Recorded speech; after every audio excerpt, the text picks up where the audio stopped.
They weren't just royalty. They were history's most lethal crime syndicate. Welcome back. In my days as an investigative reporter, I learned one absolute universal truth. The most powerful people always leave a paper trail behind them, even in old France. Picture the Palace of Versailles. Gold leaf, classical music, beautiful people in incredibly expensive silk. But beneath that glittering surface, the royal court was basically an organized crime syndicate, folks. Forget the romantic fairy tales. We are looking at a highly coordinated underground murder ring. And at the very center of this web was a clever woman named Catherine Voisin. Everyone called her La Voisin. She was officially operating as a harmless local fortune teller.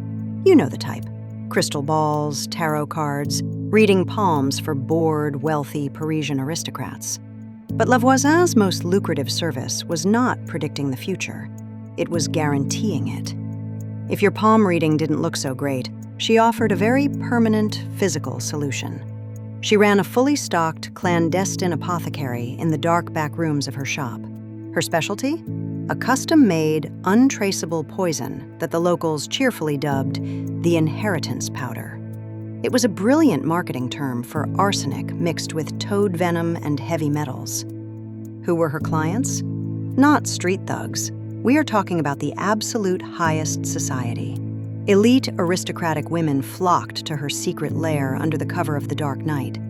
In those days, women had absolutely zero legal rights to divorce an abusive, cruel husband.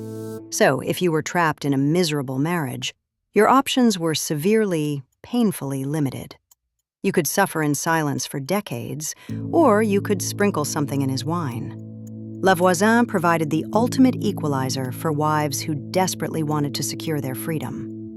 And it was not just husbands, rivals, relatives, anyone standing between you and a fortune. The operation was incredibly sophisticated. She had a whole network of alchemists and rogue priests. They manufactured the powders in bulk, testing different lethal formulas in dark, hidden underground cellars. La Voisin became spectacularly wealthy.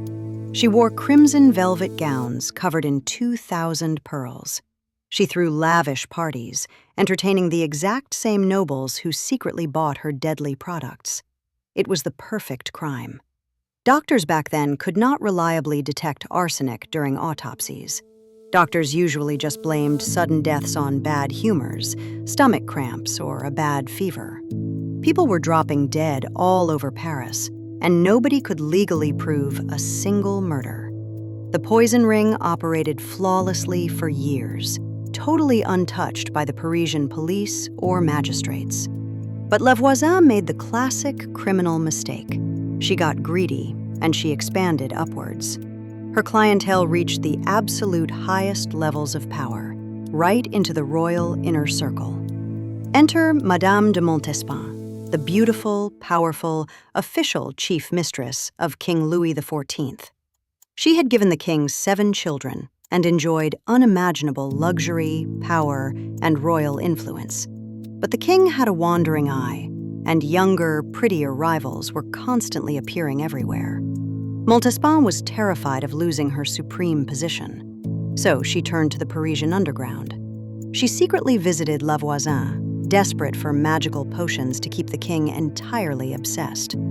At first, it was just love potions. Harmless mixtures secretly slipped into his royal meals. But when love potions failed to stop his wandering eyes, Montespan escalated to the poisons. She allegedly paid La Voisin to eliminate a teenage rival who caught his royal attention. Think about the pure audacity here, murdering the new royal favorite right inside his palace. Versailles was turning into a literal snake pit. Everyone was terrified of their own dinner. Suddenly, high-ranking nobles were dying in agony. Even the king locked his royal kitchens. Louis appointed a ruthless police chief named La Reynie to investigate this terrifying, invisible plague. La Reynie was relentless. He started pulling threads, interrogating low-level alchemists and fortune-tellers. He set up a massive sting operation, arresting suspects in the dead of the night.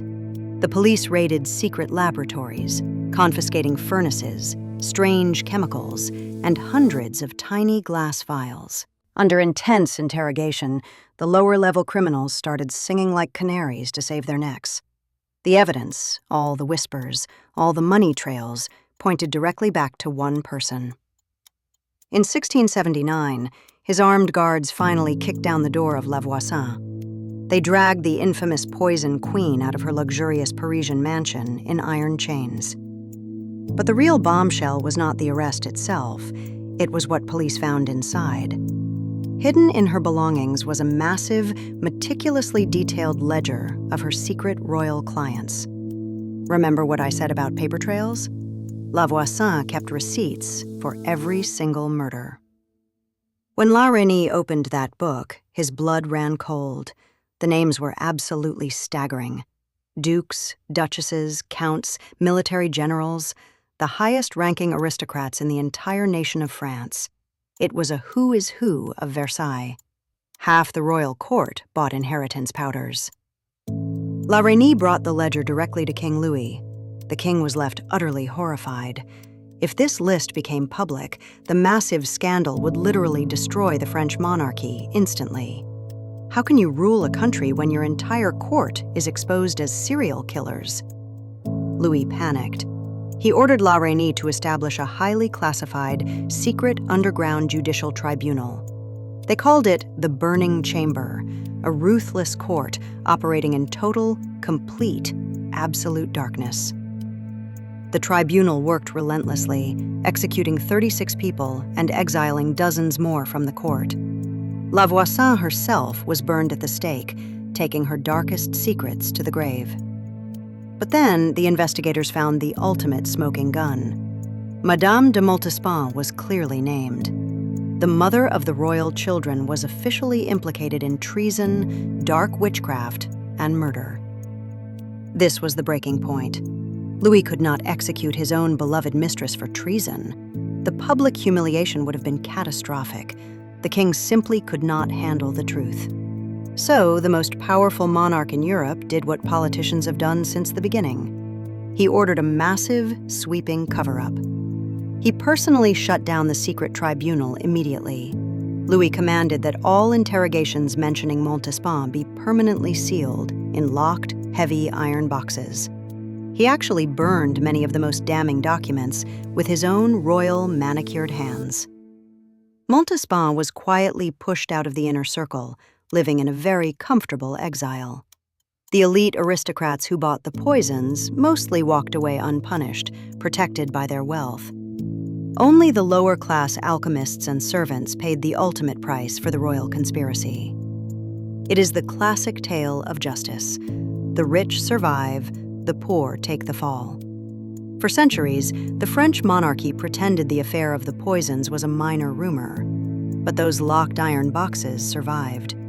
Historians eventually opened them, exposing the dark, toxic truth. Behind the glittering mirrors of Versailles, the real currency of power was blood and poison. La Voisin may have been a criminal, but she understood exactly what the elite wanted.